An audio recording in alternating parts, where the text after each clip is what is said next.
Good afternoon. My name is Armando Ariano. I'm the radio hour producer with the Lab Learning Action Buffet.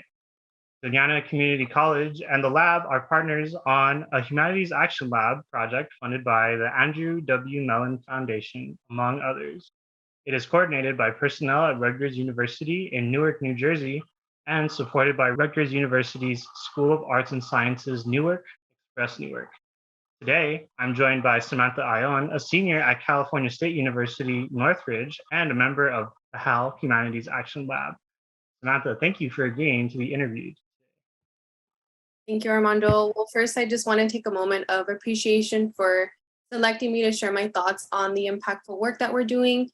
Like you mentioned, my name is Samantha Ayon, and I am a 23-year-old Chicana with pronouns she, her, hers, and was born and raised in the San Fernando Valley, which is within the Los Angeles County. I'm a first-generation college student, also majoring in Chicano studies. So it's my senior year, almost there.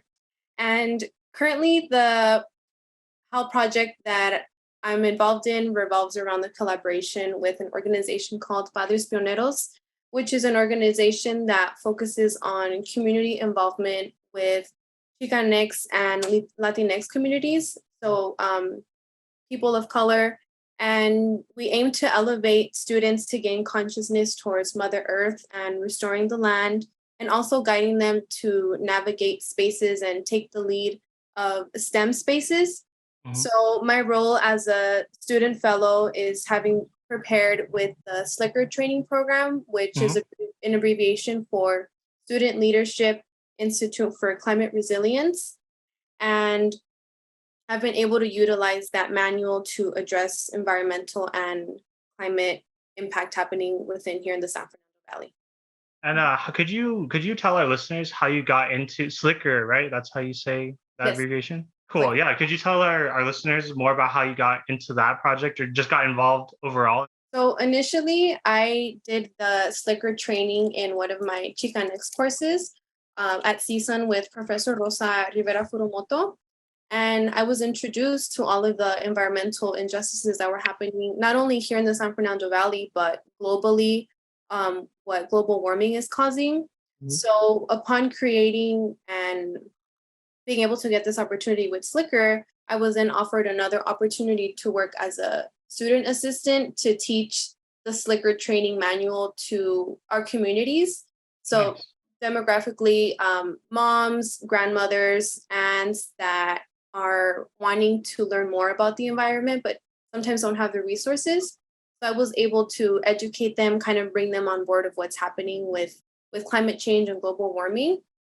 So it's been about maybe going on for a year that I was initially just introduced to the SLICKR, and about 6 months teaching the manual. Nice.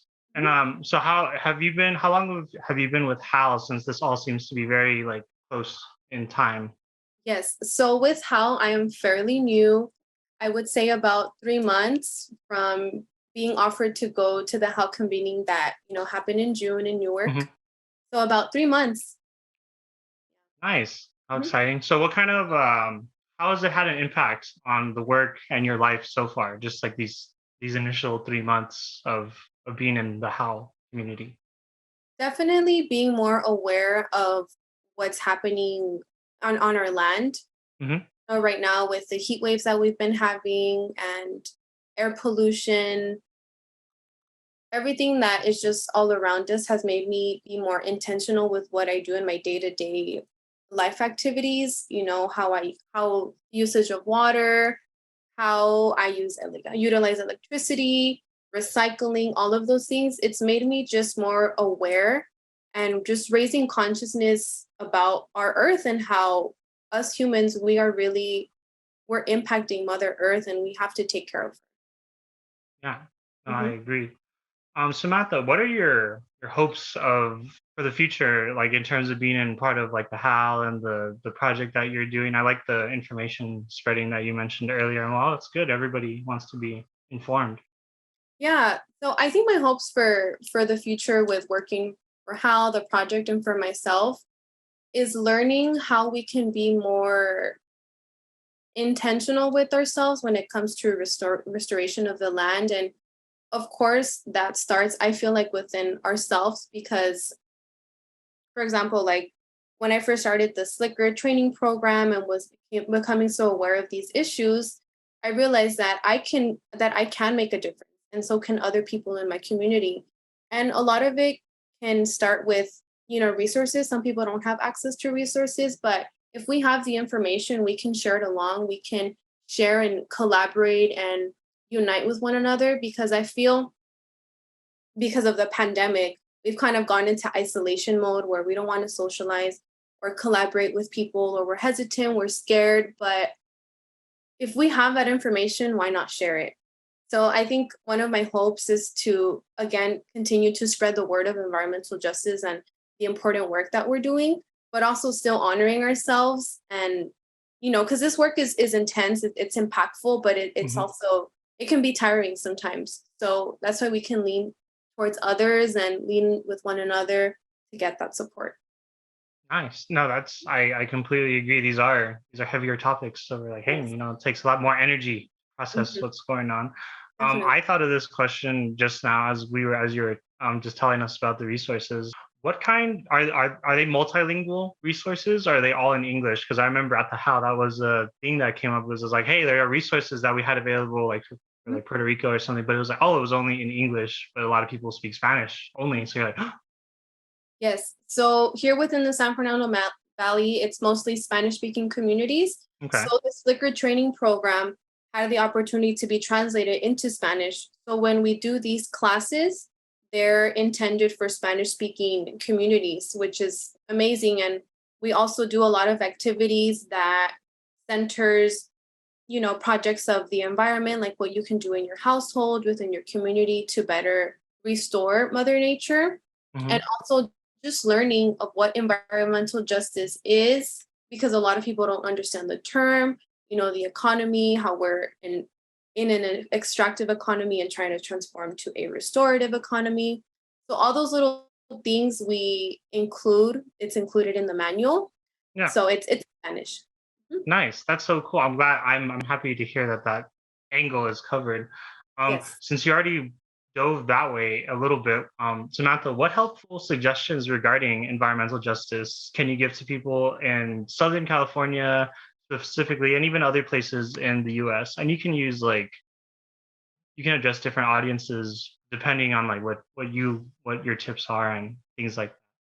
Of course, I think some helpful suggestions that I would give regarding environmental justice, not just to people in SoCal and Southern California or around the world, but is understanding that environmental justice is also intersected with, police brutality, social issues. That everything is intersected and it affects everyone. So I think by suggesting that, it gives people an opportunity to just be more aware of how those things are connected and how we can help in one way or another to resolve those issues.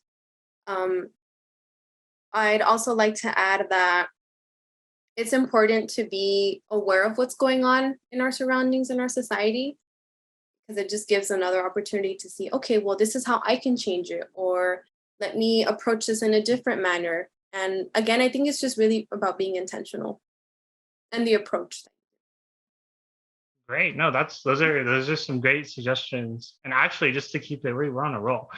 Samantha, what words of wisdom could you offer students who are interested in these issues, the youth, new generation? This is our show is like more student based and oriented. So hopefully lots of young people.